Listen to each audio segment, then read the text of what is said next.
सवाल है जब उत्तेजना उठती है, कामुकता उठती है मन में, तो मन चिकना और सलोने की ओर आकर्षित हो जाता है। और कई बार तो आकर्षण इतना प्रबल होता है कि अगर उधर ना जाऊं तो चैन ही नहीं मिलता।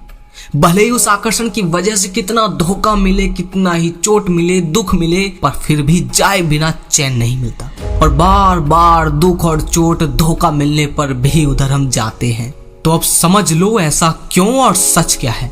हो सकता है कुछ भाइयों को ये वीडियो सर से ऊपर चली जाए, तो पहले ही बता रहा हूँ वीडियो गहरी है, तो ध्यान से आपको समय देना ही पड़ेगा। अगर नहीं दे सकते तो अभी छोड़कर चले जाओ। तो चलते हैं वीडियो पर।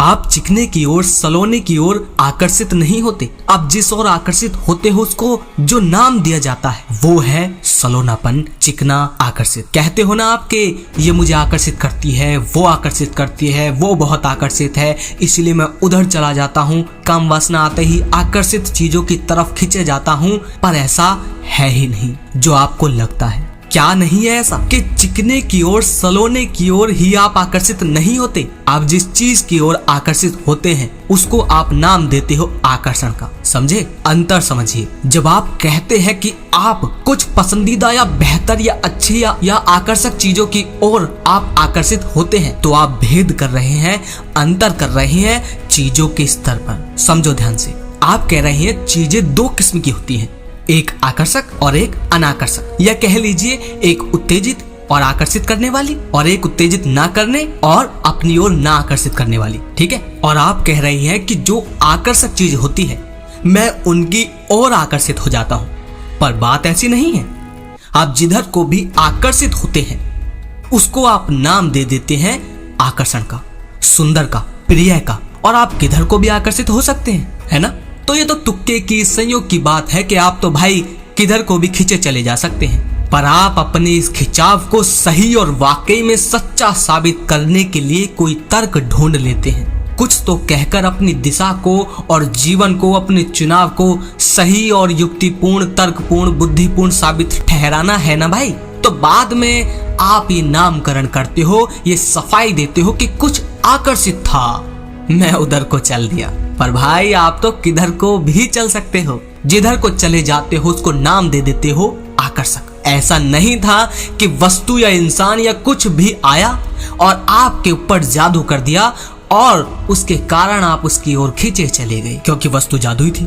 बाहर जो भी चीज है जिसकी ओर आप खींचे चले जाते हो, वो कोई वस्तु हो सकती है, विचार भी हो सकता है, कोई स्त्री हो सकती है, पुरुष हो सकता है, कोई स्थान हो सकता है, ऑब्जेक्ट हो सकता है, जो भी है बाहर, उसमें नहीं कोई जादू है। बंध जाने के लिए हम तैयार बैठे हैं। जब हम तैयार बैठे हो खींचे जाने के लिए, तो बाहर से कुछ भी आए और हमें ले जाएगा। उदाहरण के लिए समझो, कॉलेज में था मैं, हॉस्टल में। जैसे कॉलेज में लड़कों की आदत, फितरत होती है। एक वहाँ लड़का घूमता रहता था, साथ का ही था। वो घूमता रहता था कि कोई लड़की मिल जाए। तो एक बार एक लड़की मिल ही गई उसे। तो किसी ने उस लड़के से पूछा, उस लड़के को छेड़ते हुए, जैसे लड़के आपस में छेड़ते हैं, भाई तुझे तो इश्क हो गया? वो लड़का कहता है, ना, इश्क तो मुझे 1.5-2 साल से है, लड़की ढूंढ रहा हूँ। अब जिसे उदाहरण समझ नहीं आया, अब समझो गहराई से। उस लड़के ने भले ही ये बात मजाक में कही, लेकिन बहुत ही खरी बात कही है। लड़के ने क्या बोला कि मुझे जो होना है वो आंतरिक घटना है। मतलब मुझे जो होना है वो तो मेरे अंदर की घटना है। मतलब शरीर के अंदर की, शरीर के हार्मोन्स की, केमिकल रिएक्शन की, वो तो मुझे बहुत समय से हो रहा है अंदर ही अंदर। जब से मुझे आई है तब से हो रहा है। जब से भीतर रस उबलने लगा है वो तो मुझे तब से ही हो रहा है। उसके लिए किसी लड़की की जरूरत नहीं। जो हो रहा है उसको बस एक नाम देना है। जो मेरे अंदर शरीर में केमिकल उबाल मार रहे हैं उसको तो बस एक चेहरा देना है। वो कौन सा चेहरा होगा, वो कौन सा नाम होगा, वो कौन सी देह होगी, बस उसकी तलाश है। वरना तो जो होना है वो हो ही रहा है। और चूंकि वो भीतर हो रहा है इसलिए पक्का है, ये तय है कि कोई ना कोई चेहरा हमारे जीवन में आएगा जरूर। नाम अलग हो सकता है, रूप रंग अलग हो सकता है, संयोग अलग हो सकता है, दिन, देश, दिनांक अलग अलग हो सकते हैं, लेकिन चूंकि भीतर हमारे घटना घट रही है इसलिए बाहर किसी का मिलना तय है। वो कोई भी हो सकता है। ए नहीं तो बे नहीं तो से नहीं तो क, ख, घ, ड। समझ में आ रही बात? अपने सवाल को हमें थोड़ा पलट कर देखना पड़ेगा। हम कहते हैं कि हम चिकने सलोने आकर्षक की ओर क्यों आकर्षित हो जाते हैं। अरे आप आकर्षित होना चाहते हैं, इसीलिए कुछ ना कुछ चिकना सलोना लगने लगता है। और बाकी अगर हम बाहर भेद करते भी हैं, चुनाव करते भी हैं, चिकने सलोने में अंतर करते भी हैं कि इसकी तरफ आकर्षित होऊंगा, इसकी तरफ नहीं होऊंगा, इसकी तरफ होऊंगा, इसकी तरफ नहीं होऊंगा, तो इन भेद करने का कारण अन्य आपके संस्कार है। एक संस्कार है जैविक जो आपको मजबूर कर रहा है कि आप खिंचे, और दूसरा संस्कार है जो सामाजिक है। ये दोनों ही बता रहे हैं आपको कि किसी और खिंचना है। अब जब कोई आदमी भूखा होता है, वो कितना भी भूखा हो तो भी कुछ भेद तो करता है, 2 प्रकार के भोजनों में करता है कि नहीं। ऐसा नहीं है कि कहीं भी चला जाता है वो। तो अगर आप कहें कि ऐसा भी नहीं है कि हम भूख के मारे कुछ भी स्वादिष्ट खाने लगते हैं, तो आपकी बात ठीक है। भूख खूब हो उसके बाद भी आप चुनाव करते हो, आप भेद अंतर करते हो। कैसे समझो, 5 तरह का खाना आपके सामने रखा जाए, आप कहते हो ये चाहिए और ये चाहिए, बाकी 3 जरा पीछे रखो। ये दोनों ना मिले तो बाकी तीनों का नंबर लगेगा, है ना। उस भेद में भी आपका कुछ नहीं है, समझे।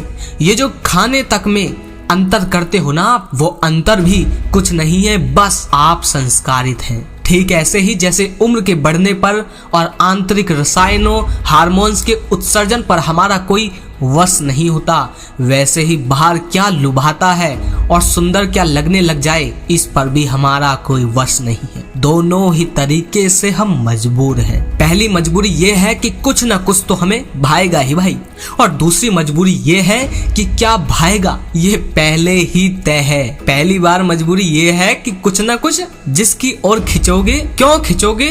क्योंकि जीव पैदा हुए हो। इंसान हाड़ मांस के पुतले और पैदा होते ही अपने आप को सीमित देखा है। पैदा होते ही अपने आप में कुछ कमी, कुछ खोट या अधूरापन, अपूर्णता लगातार पाई है।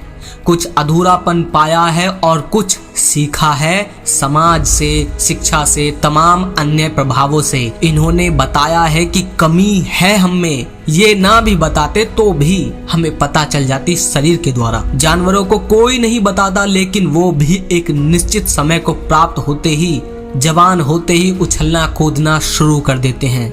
नर को मादा चाहिए और मादा को नर चाहिए।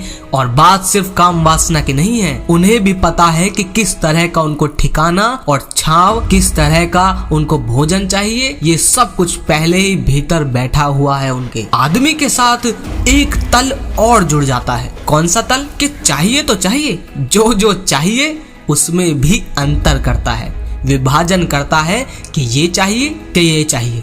उसमें भी वर्ग है। अगर आप भारतीय हो तो फलाने फलाने किस्म का चेहरा चाहिए, और भारतीयों में भी इस क्षेत्र से हो तो ऐसा चाहिए चेहरा, उस क्षेत्र से हो तो वैसा चाहिए। धर्म के आधार पर भी विभाजन हो जाता है। ये बड़ी अजीब बात है कि काम वासना भी धर्म को देखकर जागृत हो। पर ऐसा भी होता है जो समधर्मी हो उसके प्रति भी होता है, और विपरीत धर्मी हो उसके प्रति भी होता है। अब समधर्मी विपरीत धर्मी समझ रहे हो ना क्या है? जैसे मेरा और आपका धर्म अलग अलग है तो आपकी स्त्री मुझे पसंद आएगी, या अगर आप अलग विपरीत धर्म के हैं तो मुझे पसंद आएगी। आप समझ रहे हो? ये है समधर्मी और विपरीत धर्मी। आपको विवाह करना हो और आप बड़े नैतिक किस्म के आदमी हो, आपके सर पर घर वालों का और समाज का जूता रखा हुआ हो, तो आपको दूसरी जाति और दूसरे धर्म की लड़की या लड़के को देखकर काम उत्तेजना होगी ही नहीं। होता है ना ऐसा? क्योंकि आपको पता है कि इस राह पर चल ही नहीं सकते। एक पांव आगे बढ़ा लेंगे, अगले पांव पर समाज और माँ बाप का जूता पड़ेगा। मतलब समझ रहे हो ना आप? कुछ होगा ही नहीं यहाँ, इसलिए आप उसमें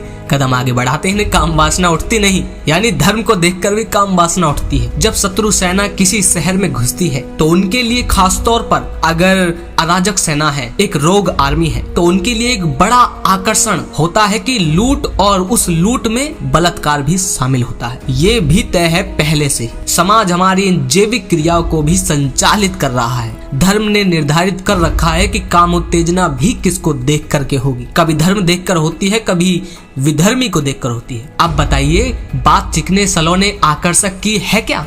अब आप सामान्य खड़े हुए हैं और जैसे ही आपने सामान्य वाले का नाम पूछकर आपको उसकी जाति का पता चला या धर्म का पता चला, आप उत्तेजित हो गए। देखा है ना कि एक लड़का और लड़की होती है, अगर उन्हें पता चल जाए कि हमारी बरादरी की, हमारे धर्म की है और हमारी ही जाति और गोत्र की है, तो काम उत्तेजना एकदम शिखर पर पहुंच जाएगी। आप उत्तेजित हो गए। इसमें उसके चिकनेपन का क्या योगदान है, इसमें उसका सलोनेपन का, आकर्षक का क्या योगदान है। अरे ये तो हमारी गहरी गुलामी की दास्तान है कि हमें पता भी नहीं है कि जिन अनुभवों को, जिन प्रेरणाओं को हम अपना कह रहे हैं वो कितनी पराई है। हम कभी कह देते हैं प्रेम हो गया, कभी कह देते हैं नफरत है। प्रेम कितना हमारा है, नफरत कितनी हमारी है? बड़े सोचने वाला सवाल है ये। क्या ये सब कुछ है भी हमारा? फिर आपने कहा है कि ऐसा क्यों होता है कि धोखा, चोट, दुख मिलने के बाद भी मन चिकने, सलोने, आकर्षक की ओर जाता है। वो इसलिए होता है क्योंकि एक वस्तु ने धोखा दे दिया, एक दरवाजा धोखा दे गया। एक दरवाजा यानी दरवाजों की धारणा ने धोखा दे दिया। दरवाजों की जो धारणा है अभी भी